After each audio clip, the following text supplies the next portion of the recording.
ನಮಸ್ಕಾರ ವೀಕ್ಷಕರೇ, Ayurveda for all ಚಾನೆಲ್ಗೆ ಸ್ವಾಗತ. ನಾನು ಡಾಕ್ಟರ್ ಸಂತೋಷ್.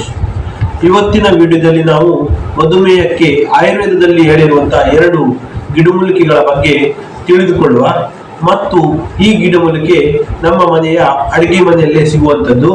ಹಾಗಾದರೆ ಬನ್ನಿ ವೀಕ್ಷಕರೇ, ಆ 2 ಗಿಡಮೂಲಿಕೆ ಯಾವುದು ಮತ್ತು ಅದರ ಪ್ರಿಪರೇಷನ್ಸ್ ಯಾವುದು ಅಂತ ತಿಳಿದುಕೊಳ್ಳುವ. ಆಯುರ್ವೇದದಲ್ಲಿ ಹೇಳಿರುವ ಮೊದಲನೇ ಔಷಧಿ ಮೆಂತೆ.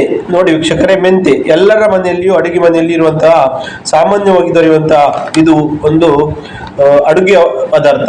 ಆದ್ರೆ ಇದು ಕೇವಲ ಅಡುಗೆ ಪದಾರ್ಥ ಅಲ್ಲ, ಇದು ಒಂದು ಪವರ್ಫುಲ್ ಆಯುರ್ವೇದಿಕ್ ಔಷಧಿ. ಮೆಂತೆ ಇದು ಡಯಾಬಿಟಿಸ್ ನಲ್ಲಿ ಅತ್ಯುತ್ತಮ ರಿಸಲ್ಟ್ ಅನ್ನು ಕೊಡ್ತದೆ. ಇದರ ರಸ ಕಹಿ ಮತ್ತು ಕಷಾಯ ಗುಣ ಉಷ್ಣವೀರ್ಯ. ಇದು ಯಾವ ತರ ನಮ್ಮ ದೇಹದಲ್ಲಿ ಡಯಾಬಿಟಿಸ್ ಅನ್ನು ಕಂಟ್ರೋಲ್ ಮಾಡ್ತದೆ ಅಂತ ಹೇಳಿದ್ರೆ ಆಯುರ್ವೇದದಲ್ಲಿ ಈ ತರ ಹೇಳಿದ್ದಾರೆ ಅಂತ ಹೇಳಿದ್ರೆ, ಇದು ದೀಪನ ಮಾಡ್ತದೆ ಅಂತ ಹೇಳಿದ್ರೆ ಜಠರಾಗ್ನಿಯನ್ನು ಜಾಸ್ತಿ ಮಾಡ್ತದೆ, ಅಂದ್ರೆ ಡೈಜೆಷನ್ ಪವರ್ ಜಾಸ್ತಿ ಮಾಡ್ತದೆ. ಪಾಚನ ಅಂತ ಹೇಳಿದ್ರೆ ಮೆಟಬಾಲಿಸಮ್ ಅನ್ನು ಜಾಸ್ತಿ ಮಾಡ್ತದೆ. ಅದೇ ತರ ಇದು ಮೇದೋಹಾರ ಅಂತ ಹೇಳಿದ್ದಾರೆ ಅಂತ ಹೇಳಿದ್ರೆ ಕೊಬ್ಬಿನ ಅಂಶವನ್ನು ಕರಗಿಸುತ್ತದೆ, ದೇಹದಲ್ಲಿರುವ ಕೊಬ್ಬಿನ ಅಂಶವನ್ನು ಕರಗಿಸಿ ಆ ಮುಖಾಂತರ ಮಧುಮೇಹವನ್ನು ಗುಣಪಡಿಸುತ್ತದೆ. ಅದೇ ತರ ಇದು ಬಲ್ಯ ಅಂತ ಹೇಳಿದ್ದಾರೆ, ಅಂದ್ರೆ ದೇಹಕ್ಕೆ ಬಲವನ್ನು ಕೊಡುತ್ತದೆ. ಹಾಗೆ ಇದು ಕಫಾರ ಅಂತ ಹೇಳ್ತಾರೆ. ಮಧುಮೇಹ ಬರಲಿಕ್ಕೆ ಒಂದು ಮುಖ್ಯ ಕಾರಣ ಕಫದೋಷ, ಇದು ಕಫಾರ ಅಂತ ಹೇಳಿದ್ದಾರೆ. ಅದರಿಂದ ಇದು ಡಯಾಬಿಟಿಸ್ ಅಂತ ಹೇಳಿದ್ರೆ ಮಧುಮೇಹದಲ್ಲಿ ಉತ್ತಮವಾದ ಕೆಲಸವನ್ನು ಮಾಡ್ತದೆ. ಮೆಂತೆ ಪ್ರಿಪರೇಷನ್ಸ್ ಯಾವ್ದಂತ ಹೇಳಿದ್ರೆ, ಮೆಂತೆ ಚೂರ್ಣ 1 ಮುಷ್ಟಿಯಷ್ಟು ನಾವು ಮೆಂತೆ ಮೆಂತೆಯನ್ನು ತೆಗೆದುಕೊಳ್ಬೇಕು. ಅದನ್ನು ಕಲ್ವಾ ಯಂತ್ರ ಅಥವಾ ಗ್ರೈಂಡರ್ ಯಾವ್ದ್ರಲ್ಲಿ ತಗೊಂಡು ಅದನ್ನು ಚೆನ್ನಾಗಿ ಕುಟ್ಟಿ ಪುಡಿ ಮಾಡ್ಕೊಳ್ಬೇಕು. ಅದಕ್ಕೆ 2 ಗ್ರಾಮಿನಷ್ಟು ಚಕ್ಕೆಯನ್ನು ಹಾಕೊಳ್ಬೇಕು. ದಾಲ್ಚಿನ್ನಿ ನೋಡಿ ಇಷ್ಟೇ ಸಾಕು, 1 ರಿಂದ 2 ಗ್ರಾಮಿನಷ್ಟು. ಎರಡನ್ನು ಒಟ್ಟಾಗಿ ಗುದ್ದಿ ಪುಡಿ ಮಾಡ್ಕೊಳ್ಬೇಕು.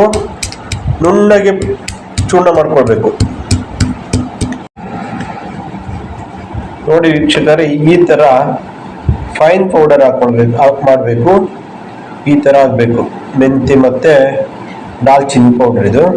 ಇದನ್ನು ನಾವು 1 ಸ್ಪೂನಿನಷ್ಟು ಅಂತ ಹೇಳಿದ್ರೆ 2 ಗ್ರಾಮ್ನಷ್ಟು ಅಥವಾ 1.5 ಗ್ರಾಮ್ ಇಷ್ಟನ್ನು 1 ಸ್ಪೂನಿನಷ್ಟು 1 ಲೋಟ ಮಜ್ಜಿಗೆಯಲ್ಲಿ ಮಿಶ್ರಣ ಮಾಡಿಕೊಂಡು ಬೆಳಿಗ್ಗೆ ಮತ್ತು ರಾತ್ರಿ 2 ಸಲ ಆಹಾರದ ನಂತರ ತೆಗೆದುಕೊಳ್ತಾ ಬರಬೇಕಾಗ್ತದೆ.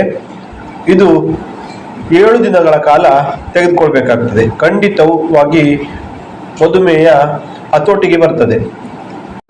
ಮಧುಮೇಹದಲ್ಲಿ ಆಯುರ್ವೇದದಲ್ಲಿ ಹೇಳಿರುವಂತ ಮೆಂತೆಯ 2ನೇ ಪ್ರಿಪರೇಷನ್ ಯಾವ್ದಂತ ಹೇಳಿದ್ರೆ ಮೆಂತೆ ಜಲ, ಮೇಥಿ ಜಲ ಅಂತ ಹೇಳಿದ್ರೆ 1 ಲೋಟ ನೀರು ತೆಗೆದುಕೊಳ್ಬೇಕು. 1 ಮುಷ್ಟಿಯಷ್ಟು ಮೆಂತೆಯನ್ನು ಅದರಲ್ಲಿ ನೆನೆಸಿ ಹಾಕಬೇಕು. ಮತ್ತೆ 1/4 ಚಮಚ ಅಂತ ಹೇಳಿದ್ರೆ 250 ಮಿಲಿಗ್ರಾಮಿನಷ್ಟು ಚಕ್ಕೆ ಚೂರ್ಣ, ದಾಲ್ಚಿನ್ನಿ ಚೂರ್ಣವನ್ನು ಮಿಶ್ರಣ ಮಾಡ್ಕೊಳ್ಬೇಕು. ಇದನ್ನು ನಾವು 1 ದಿನ ರಾತ್ರಿ ಇಟ್ಟು ಮಾರನೇ ದಿನ ಬೆಳಿಗ್ಗೆ ಖಾಲಿ ಹೊಟ್ಟೆಗೆ ಕುಡಿಬೇಕು.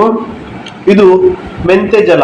ಇದು ಮಧುಮೇಹದಲ್ಲಿ ಅತ್ಯುತ್ತಮವಾಗಿ ಕೆಲಸ ಮಾಡ್ತದೆ.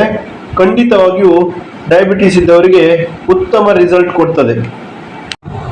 ವೀಕ್ಷಕರೇ, ಮೆಂತೆ ಚೂರ್ಣ ಅಥವಾ ಮೆಂತೆ ಜಲವನ್ನು ನಾವು 7 ದಿನಗಳ ಕಾಲ ಕಂಟಿನ್ಯೂಸ್ ಆಗಿ ತೆಗೆದುಕೊಂಡಲ್ಲಿ ಖಂಡಿತವಾಗಿಯೂ ಮಧುಮೇಹವನ್ನು ಹತೋಟಿಗೆ ತರಬಹುದು. ಇಷ್ಟು ಹೇಳಿ ಈ ವಿಡಿಯೋನ ಇಲ್ಲಿಗೆ ಮುಗಿಸ್ತೇನೆ. ಸ್ವಾಸ್ಥ್ಯ ರಕ್ಷಣಂ ಆತುರಸ್ಯ ವಿಕಾರ ಪ್ರಶಮನಂ. ನಮಸ್ಕಾರ.